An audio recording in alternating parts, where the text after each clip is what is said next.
Robin, how'd you get started in music? My mother bought me, went to Sears and bought me a set of drums when I was 8 years old, 9 years old. My dad was a musician, weekend warrior band that played in our basement.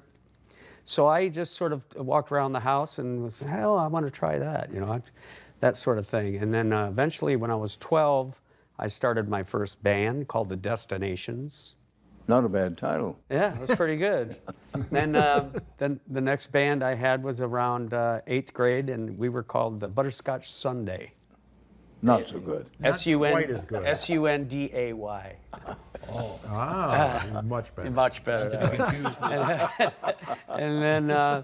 and then I met up, when I was in high school, I met up with the original singer for this band. His name was Randy Hogan, and we formed a band with him and I and his sister. And then right after that, I met Bunny, who was the original drummer in Cheap Trick. And from 71 is the year I graduated until 74, Bunny and I were in various bands together. But all along, I'd been seeing these guys in their various bands, like all through junior high and high school. There was a place called Sherwood Lodge, and there was a battle of the bands there every weekend. This was in Rockford, Illinois. In the 60s, yeah. And so I would go there, me and my brother. I have I have two older brothers, but we would go there and watch these guys play. And they were in opposing bands, you know, and so was Bunny, the drummer, in a different band. So I got a taste of what they were all about all along. And then one day they came up to see me play up in Wisconsin Dells, and they asked me if I would mind coming and rehearsing. And we did 3 days of rehearsal in Rick's dad's garage, and I knew at that point that that was what was happening. This is the best thing right here. Well, how about you, Tom? When and how did you start? I started playing guitar when I was 14. It's the familiar story where the Beatles showed up on the Ed Sullivan Show. Actually, I saw them first on the Jack Parr Show. He had them, he said, there's this crazy group, they look like girls, and they're and all this stuff. That's all anybody could think about, was like, wow, what's going on here with this? And I saw that clip, and it's like, wow, I don't know what the heck this is, but that looked fantastic.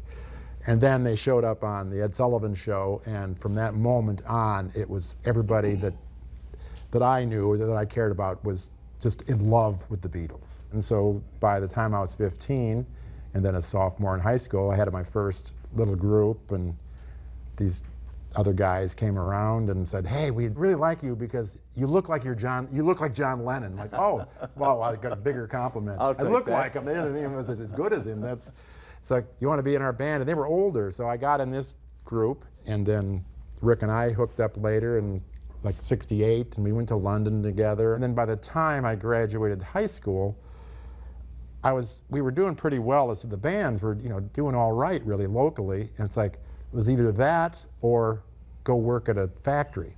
It just kind of kept going, and one thing led to another, and it was just really, certainly a lot of luck with anybody that has any success at all. Well, Rick, how about yourself? How'd you get started? Well, my parents were both musicians, and both sang opera, and they both sang at churches and synagogues and temples, and also my dad was a choir director, actually in the Army. And in 1956, his brother had a music store. He helped start Muzak, the stuff in the dentist's office and stuff. He helped start Muzak in Rockford, and said, Ralph, there's a music store that's available for sale. You should get involved in retail. So we moved to Rockford, Illinois from here, and so it was 1956. You were what, 8 years old? 8 years old, and I immediately fell in love with drums, because there was always music around me. There was always this tenors and baritones and contraltos and basses, because my dad had a music quartet called the Serenaders. I started out playing drums, and it's like, because I liked that, and it's like, it was loud, and the only people that like drummers are the drummers themselves, it's like, but I got into other instruments, and I learned, I played flute, and I started teaching myself guitar, and then in 7th grade, I was at Lincoln Junior High School in Rockford, and I was first chair, and I one day said to the band director, I said, Mr. Bishel, you're an incompetent, drunken fool who doesn't deserve to teach music to me or anybody else. Boom! I left the Rockford school system music program for life. And here's my dad who owns a music store. We dealt with all the schools around the area. So he was very proud. There's a laugh right there. And so, you know, I was never allowed to be in the music program of Rockford school system forever. What makes a great singer, a truly great singer? Oh, that's a hard thing. I think somehow be able to project what the song has in it to an audience makes a great singer. Like Pavarotti has a way of transcending just the lyrics, and it's just his performance touches your soul and your heart. That makes a great singer.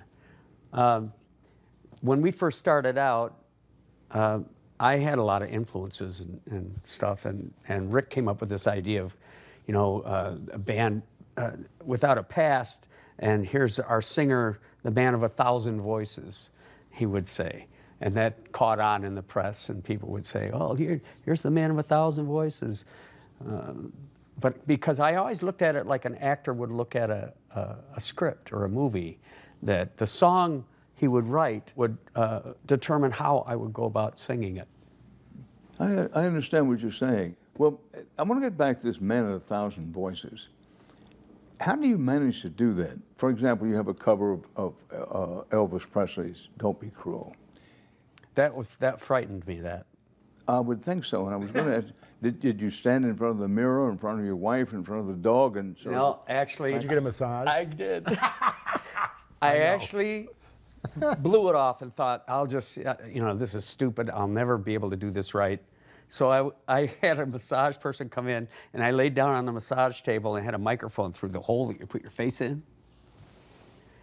And as a joke, kind of, but they ended up keeping the track, and that's what's on. Is the only Elvis? Now, I'm not sure I can believe this story. No, It's a true story. We're the only band. Ridiculous. The only band or any group that's ever had a top 5 hit song with an Elvis Presley song. You know, I never wanted to do that song. I just didn't want to do it. You know, it got under my skin a little bit, but So why did you do it? Why didn't you say, look, my I'll manager do something forced else? me into doing it.